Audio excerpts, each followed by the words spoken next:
Hello everyone. Welcome back to another episode of r/malicious compliance. In today's episode, I'll make the quesadillas exactly as ordered, but you pay the dry cleaners. Bothering me. Sure, I'll annoy the boss on your behalf. You can't do anything. You're just a passenger like me. Before we get started, be sure to subscribe so that you will never miss a video. So let's get started. I'll make the quesadillas exactly as ordered, but you pay the dry cleaners.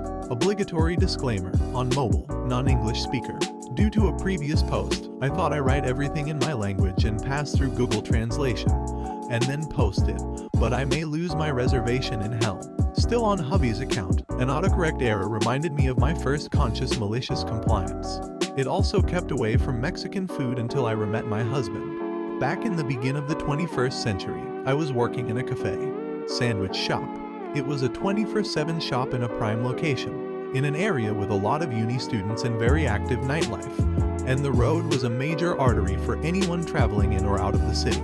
When I started, as a first-year uni student trying to make some money, the shop was one of 4 of a small chain. Gary, the owner-manager, has bought the rights from the original shop.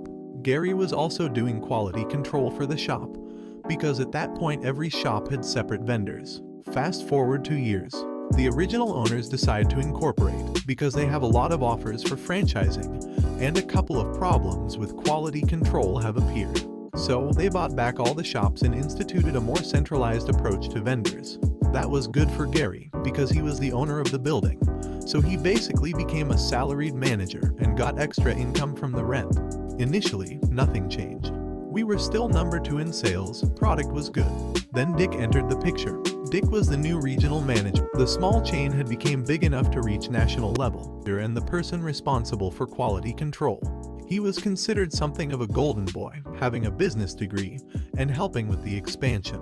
The problem came from his ego. You see, Dick had done a cooking workshop that provides a certificate, but nothing more, and considered himself something of a chef.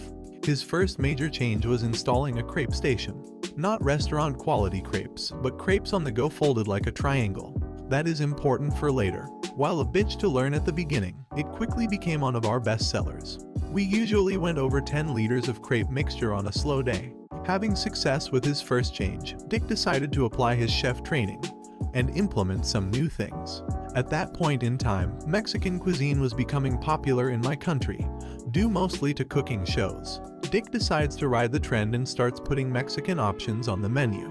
In reality, that meant to more set sandwiches and crepes, the ones on the board, and a few more customization options for sandwiches and crepes. And here begins the problem. As I said, Mexican cuisine was quite the new thing. Our country's cuisine is way different than the Mexican, especially on the spice level. A lot of the produce used for Mexican food was either rare or non-existent. But Dick was adamant it was another win for him found a vendor, and the quality started to fail. We started to receive buckets of pre-made chili and queso and jars of picked jalapenos, and pre-made guacamole and pico de gallo dips. Also, blocks of white cheese labeled queso blanco. The queso was an orange paste with some red bits in it according to hubby. Under a bad light it could pass for bad queso, and the left a very plastic taste it reminded of clay. One taste of that kept me away from Mexican food for a while. The jalapenos weren't jalapenos.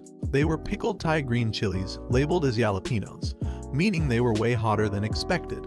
I've never tasted the rest, but some adventurous customers that tried them weren't impressed. The only new thing that kind of sold was a plate of nachos. Basically because it was Doritos covered in queso. When it was heated, it became an orange liquid. A lot of bacon and a lot of sausage. We have complained about the quality to Gary, but he couldn't do anything anymore, and Dick doesn't back down. Dick is a bit upset from the low sales. He blames us and the customers. Those barbarians couldn't recognize a filet mignon from a shank. But he sticks to his guns, and then brings corporate to the shop. Dick comes in with 4 people from HQ, 2 of them are the owners. They sit and Dick comes and place an order of 5 quesadillas. It's a self-service shop. I ask how he wants them. Exactly as it says on the board and prepared exactly as I told you, he replies. Okay sir, I will call you when they're ready, I replied smiling. Now Dick, in all his chefy wisdom, has given us very specific instructions for the quesadillas. First, to take out of the way, it wasn't a proper quesadilla. It was a crepe. The instructions were: reheat the chili, start the crepe, place 1.5 ladles of reheated queso, add 1 ladle of the chili, add a tablespoon of chopped jalapenos, 1 tablespoon of queso blanco, half a tablespoon of guacamole, and fold. Doing that produced a liquid mess, which tried really hard to escape from a thin crepe. We usually reheated the queso only for nachos. Especially in a crepe, we put it cold and let it reheat with the plate's heat to avoid the aforementioned mess. Cue malicious compliance. We, me and the other girl working, make 5 quesadillas exactly as instructed. I took the order to the table, it was corporate after all, and waited for the results. 5 people, wearing white shirts and suits, bite into the quesadillas. The quesadillas almost simultaneously explode, raining melted cheese and red chili on them. Some of them have bitten a jalapeno and the heat is hitting them hard. A few choice words were heard. We brought them to bottles of water for the heat and to full packs of napkins to clean what they could. Let's say the new menu wasn't a blast with HQ. After they left, Dick came back.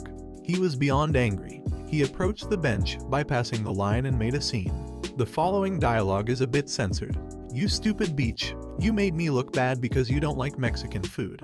You can't even follow basic instructions. The cleaning of your mess will be deducted from your pay," and some other more offensive stuff. I was standing there dumbfounded, along with a long line of customers hearing his outburst. And then Gary intervened. "Shut the duck up." "What the duck did you say?" Dick replied. "I said shut the duck up. The girls followed your instructions to the letter.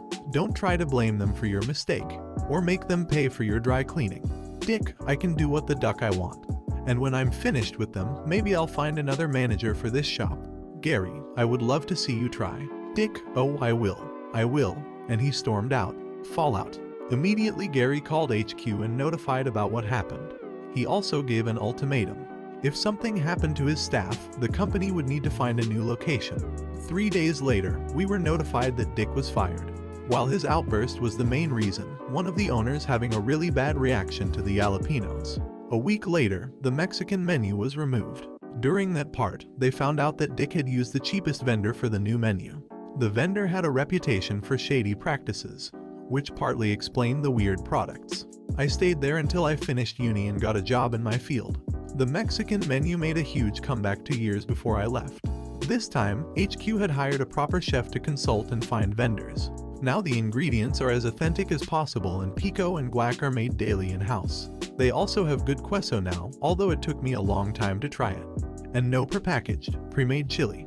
In fact, no chili at all. My repulsion to Mexican food ended when my husband took me to a proper Mexican restaurant and finally tested a proper Mexican meal, bothering me. Sure, I'll annoy the boss on your behalf. When I was in college, I worked for a dollar store. The boss was great about giving people unpaid time off whenever they asked for it, as long as they asked for it far enough in advance. I always got time off that I asked for.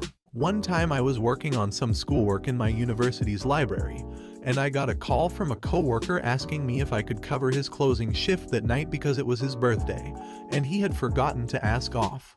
Closing shift started at 5:30. I explained to him that because of my classes that nights I couldn't do it, as I wouldn't be able to get there until between 6:30 and 7.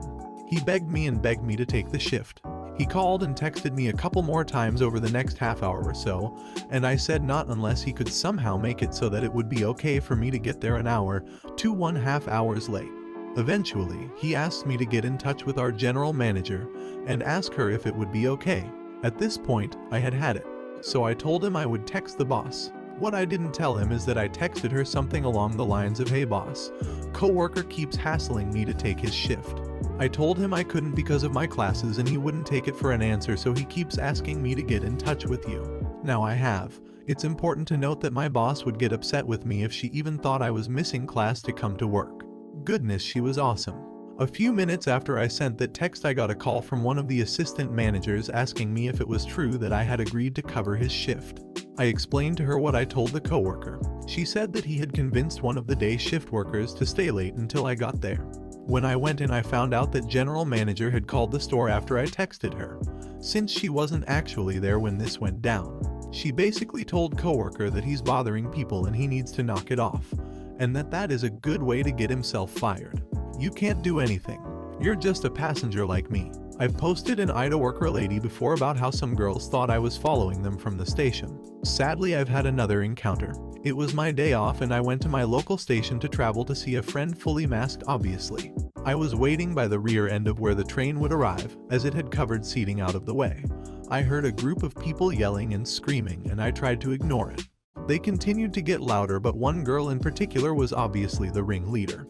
After a few minutes the train arrived and we all got on. I was in the very last seat at the back of the train. The ringleader started getting aggressive to a fellow passenger for no reason, and my ears pricked up. I stood up and told her to calm down, that she's being an idiot and to just let others be. That was obviously the wrong thing to do. She came close to me and started yelling at me, "What are you going to do, big man? Huh? You gonna cry to mommy? You gonna go find the police, huh?" She obviously thought she was untouchable. I said, "Look at that screen, what does it say?" Scrolling lid screen that repeats in writing what has been said over the loudspeaker. She looked at it and said, "So what? What you gonna do?"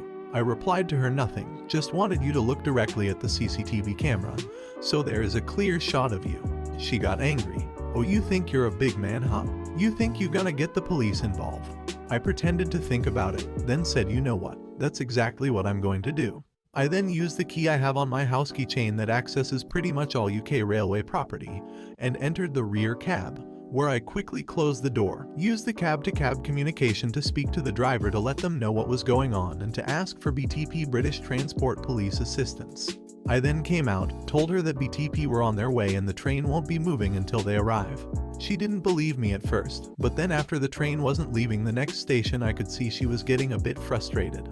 When they did arrive eventually, I gave them my work ID inside of the story, and they were all taken off.